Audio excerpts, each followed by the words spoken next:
ನಮಸ್ಕಾರ, welcome back to the channel. So ಇವತ್ತಿನ ದಿವಸ ಗಣಪತಿ ಹಬ್ಬ ಬುಧವಾರ ಇವತ್ತು. ಸೊ ನಾನು ಇವಾಗ ವ್ಲಾಗ್ ಅನ್ನ ಸ್ಟಾರ್ಟ್ ಮಾಡ್ತಾ ಇದ್ದೀನಿ. ಹಾಗೆ ಎಲ್ಲರಿಗೂ ಗೌರಿ ಗಣೇಶ ಹಬ್ಬದ ಶುಭಾಶಯಗಳು. ಎಲ್ಲರೂ ಹಬ್ಬವನ್ನ ಚೆನ್ನಾಗಿ ಆಚರಿಸಿದೀರಾ ಅಂತ ಭಾವಿಸ್ತೀನಿ. ಗಣೇಶ ನಮ್ಮೆಲ್ಲರನ್ನು ಚೆನ್ನಾಗಿಟ್ಟಿರ್ಲಿ ಅಂತ ಆಶಿಸ್ತೀನಿ. ಹಾಗೆ ನಾನಿವತ್ತು ಅಡುಗೆ ಎಲ್ಲ ಮುಗಿಸ್ಕೊಂಡಿದ್ದೀನಿ. ಸೊ ಅಡುಗೆ ಎಲ್ಲ ಮುಗಿಸ್ಕೊಂಡು ನಂತರ ಇವತ್ತು ಯಾಕೋ ಸಾರಿ ಉಡೋಣ ಅಂತ ಅನಿಸ್ತು. ಬಹಳ ಬಹಳ ಬಹಳ ಕಾಲದ ನಂತರ ಸೀರೆ ಉಡ್ತಿರೋದು. ಈ ಸೀರೆ ಆಕ್ಚುಲಿ ನನ್ನ ಮೊದಲ ಸಂಬಳದಲ್ಲಿ ತಗೊಂಡಿರೋದು. ಮೊದಲ ಕಂಪನಿ ಮೊದಲ ಸಂಬಳ, ಅದರಲ್ಲಿ ನಾನು ಈ ತರದ ಸೀರೆಯನ್ನ ತಗೊಂಡಿದ್ದೆ. ಚಿಕ್ಕಪೇಟೆಗೆ ಹೋಗಿದ್ವಿ. ನಾನು PG ಅಲ್ಲಿ ಇರ್ಬೇಕಾದ್ರೆ PG ಫ್ರೆಂಡ್ಸ್ ಎಲ್ಲ ಸೇರ್ಕೊಂಡು ಚಿಕ್ಕಪೇಟೆಗೆ ಹೋಗಿ ಅಲ್ಲಿ ತಗೊಂಡಿರುವಂತ ಸೀರೆ ಇದು ಆವಾಗ 600 ರೂಪಾಯಿ ಆಗಿತ್ತು. ಸೊ ಇವಾಗ ಇದು ಟ್ರೆಂಡ್ ಅಲ್ಲಿ ಇಲ್ಲ, ಯಾರಿಗಾರು ಕೊಟ್ಬಿಡೋಣ ಅಂತ ಅನ್ಕೊಂಡೆ. ಮತ್ತೆ ಒಂದ್ ಮೆಮರಿಗೋಸ್ಕರ ಇರುತ್ತೆ ಅಲ್ವಾ ಅನ್ಕೊಂಡು ಹಾಗೆ ಇಟ್ಕೊಂಡಿದ್ವಿ.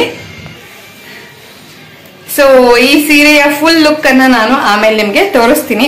ಹಾಗೆ ಇಲ್ಲಿ ಮಗಳು ಕೂಡ ರೆಡಿ ಆಗ್ತಾ ಇದ್ದಾಳೆ. ಅವಳಿಗೆ ಯಾವ ಬಳೆ ಬೇಕು, ಸರ ಬೇಕು ಎಲ್ಲ ಆರಿಸ್ಕೊಂಡು ಅವಳೇ ರೆಡಿ ಮಾಡ್ಕೊಳ್ತಾ ಇದ್ದಾಳೆ. ಇವಾಗ ಅವಳನ್ನು ಕೂಡ ತೋರಿಸ್ತೀನಿ. ಹಾಗೆ ನನ್ನ ಹಸ್ಬೆಂಡ್ ಕೂಡ ಅಲ್ಲಿ ಸ್ನಾನ ಎಲ್ಲ ಆಗಿ ದೇವ್ರ ರೂಮ್ ಎಲ್ಲ ಕ್ಲೀನ್ ಮಾಡ್ತಾ ಇದ್ದಾರೆ. ಇನ್ನೇನು ಪೂಜೆ ಮಾಡಬೇಕು. ಹಾಗೆ ನಾನು ಈ ಹಬ್ಬಕ್ಕೆ ಚಕ್ಲಿ, ಹಾಗೆ ಈ ಸರಿ ಸ್ಪೆಷಲ್ ರೆಸಿಪಿ ಬಾದುಷಾ ಟ್ರೈ ಮಾಡಿದೆ. ಚೆನ್ನಾಗಿ ಬಂದಿದೆ. ಅದರ ರೆಸಿಪಿಗಳನ್ನೆಲ್ಲ ನಾನು ಶೇರ್ ಮಾಡ್ತೀನಿ ನೆಕ್ಸ್ಟ್ ವ್ಲಾಗ್ ಅಲ್ಲಿ ಅಥವಾ ಇದೇ ವ್ಲಾಗ್ ಅಲ್ಲಿ. ನೋಡೋಣ ಹೇಗಾಗತ್ತೆ ಅಂತ ಹೇಳಿ. ಬೆಣ್ಣೆ ಮುರುಕು ನಾನು ಮಾಡಿದೆ, ಆಕ್ಚುಲಿ ಚಕ್ಲಿ ಅಲ್ಲ. ಸೊ ಬೆಣ್ಣೆ ಮುರುಕು ರೆಸಿಪಿ ಈಗಾಗಲೇ ನನ್ನ ಹಿಂದಿನ ವ್ಲಾಗ್ ನಲ್ಲಿ ಪೋಸ್ಟ್ ಮಾಡಿದ್ದೀನಿ. ಸಖತ್ ಈಸಿ, ತುಂಬಾ ಏನು ಪ್ರೊಸೀಜರ್ಸ್ ಇಲ್ಲ, ಆರಾಮಾಗಿ ಮಾಡ್ಬೋದು. ಬೇಕಾದ್ರೆ ಚೆಕ್ ಮಾಡಿ. ಹಾಗೆ ಸಮು ಇಲ್ಲಿ ಬಾರ. ಸೊ ಇಲ್ಲಿ ನೋಡಿ, ಮಗಳು ಕೂಡ ರೆಡಿ ಆಗಿದ್ದಾಳೆ. ಹಾಯ್ ಹೇಳು ಮಗ, ಎಲ್ರಿಗೂ ನಮಸ್ಕಾರ ಹೇಳು. ಹಾಯ್ ನಮಸ್ಕಾರ ಎಲ್ಲರಿಗೂ. ಗೌರಿ ಗಣೇಶ ಹಬ್ಬಗಳು ಶುಭಾಶಯ. ಶುಭಾಶಯಗಳು.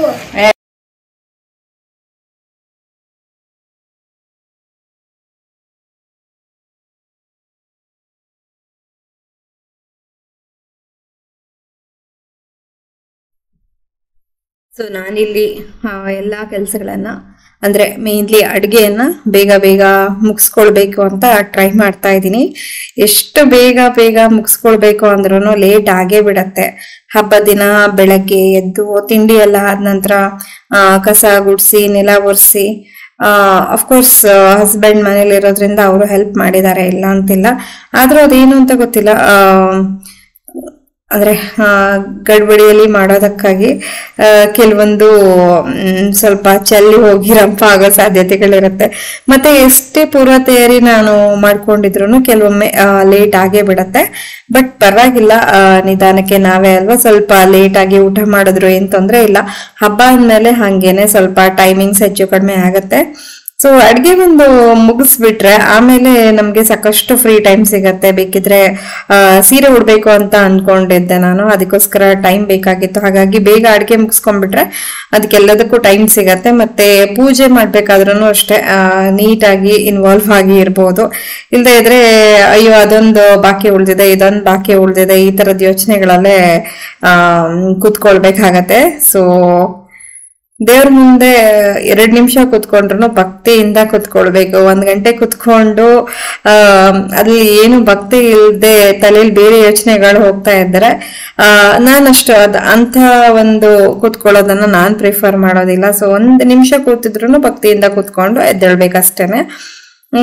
ಸೊ ಒಬ್ಬೊಬ್ರದ್ದು ಒಂದೊಂದು ರೀತಿಯಾಗಿ ಇರತ್ತೆ ಭಕ್ತಿ, ಅವ್ರವ್ರ ಇಷ್ಟ ಅಲ್ವಾ. ಸೊ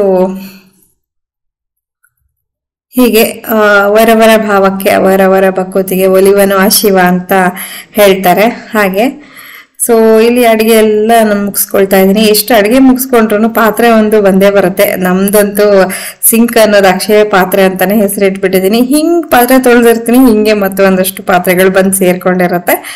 ಬಟ್ ಏನು ಪರವಾಗಿಲ್ಲ. ಸೊ ಇದೊಂದು ರುಟೀನ್ ಅಂತ ಆಗ್ಬಿಟ್ಟಿದೆ. ಬಟ್ ಕೆಲವೊಮ್ಮೆ ಅಂತೂ ಪಾತ್ರೆ ತೊಳೆಯೋದೇ ಬೇಡ ಅನ್ಸ್ಬಿಡತ್ತೆ ನನ್ಗೆ, ಆ ಲೆವೆಲಿಗೆ ಇರಿಟೇಟ್ ಆಗಿಬಿಡತ್ತೆ.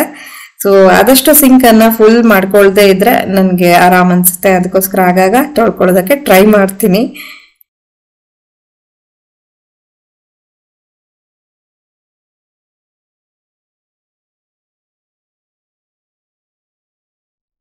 ಹಬ್ಬಗಳು ಅಂತಂದ್ರೆ ನಮ್ಗಿಂತ ಜಾಸ್ತಿ ಸಂಭ್ರಮ ಮಕ್ಳಿಗೆ. ಸೊ ಈ ತರ ಹೂವನ್ನೆಲ್ಲ ಇಲ್ಲಿ ರಂಗೋಲಿ ಮೇಲೆ ನನ್ನ ಮಗಳು ಇಡ್ತಿದ್ದಾಳೆ. ಆಕ್ಚುಲಿ ರಂಗೋಲಿನೂ ಬಿಡಿಸ್ತೀನಿ ಅಂತ ತುಂಬಾ ಹಠ ಮಾಡ್ತಿದ್ಲು. ಸೊ ಕೊನೆಗೆ ಅವಳಿಗೆ ಅವಳ ಮನೆ ವೈಟ್ ಬೋರ್ಡ್ ಒಂದು ಕೊಡ್ಸಿದೀವಿ. ಸೊ ಅದ್ರ ಮೇಲೆ ನೀನು ಗಣೇಶನ ಬಿಡಿಸು ಅಂತ ಹೇಳಿ ಆಯ್ತು. ಆಮೇಲೆ ಅಲ್ಲಿ ಸ್ವಲ್ಪ ಅವರ ಅಪ್ಪನ ಹೆಲ್ಪ್ ತಗೊಂಡು ಗಣೇಶನ ಚಿತ್ರ ಬಿಡಿಸಿದಾಳೆ ಇಲ್ಲಿ. ಹಾಗೆ ಒಂದು ಸಿಂಪಲ್ ಆಗಿರುವಂತ ಒಂದು ಪೂಜೆಯನ್ನ ನನ್ನ ಹಸ್ಬೆಂಡ್ ಮಾಡ್ತಿದ್ದಾರೆ ಇಲ್ಲಿ. ಸೊ ಮಗಳು ಮದರಂಗಿ ತೋರಿಸ್ತಿದ್ದಾಳೆ. ಸುಮಾರು ಕೆಂಪಾಗಿತ್ತು ಅವಳಿಗೆ. ಸೊ ನಂದು ಪೂಜೆ ಆಯ್ತು. ಸೊ ಈಗ ನಮ್ದು ಪೂಜೆ ಎಲ್ಲದೂ ಆಯ್ತು. ಇವಾಗ ಅಪರೂಪಕ್ಕೆ ಸೀರೆ ಉಟ್ಟಿದ್ದೀನಿ. ಹಾಗೆ ಮಗಳಿಗೂ ಕೂಡ ಒಂದಷ್ಟು ಫೋಟೋಸ್ ಬೇಕಂತೆ. ಸೊ ಇವಾಗ ಫೋಟೋ ಸೆಷನ್ ಮಾಡಕ್ಕೆ ಹೋಗ್ತಿದೀವಿ ಟೆರಸ್ ಮೇಲೆ. ಸೊ ವಿತ್ ಅವರ್ ಆಸ್ಥಾನ ಫೋಟೋಗ್ರಾಫರ್ ಅವ್ರ ಪ್ರೈವೇಟ್ ಫೋಟೋಗ್ರಾಫರ್ ಮನೇಲೇ ಇದ್ದಾರೆ. ಸೊ ಏನೇನು ಸೊ ಕ್ಯಾಮ್ರಾ ಎಲ್ಲ ಚಾರ್ಜ್ ಆಯ್ತಾ? ಕ್ಯಾಮ್ರಾ ಅಲ್ಲ ಸಾರಿ ಬ್ಯಾಟ್ರಿ, ಕ್ಯಾಮ್ರಾ ಬ್ಯಾಟ್ರಿ ಚಾರ್ಜ್ ಆಗಿದ್ಯಾ? ಓಕೆ. ನಮ್ ವ್ಯೂವರ್ಸ್ಗೆ ವಿಶ್ ಮಾಡ್ತೀರಾ ನೀವು?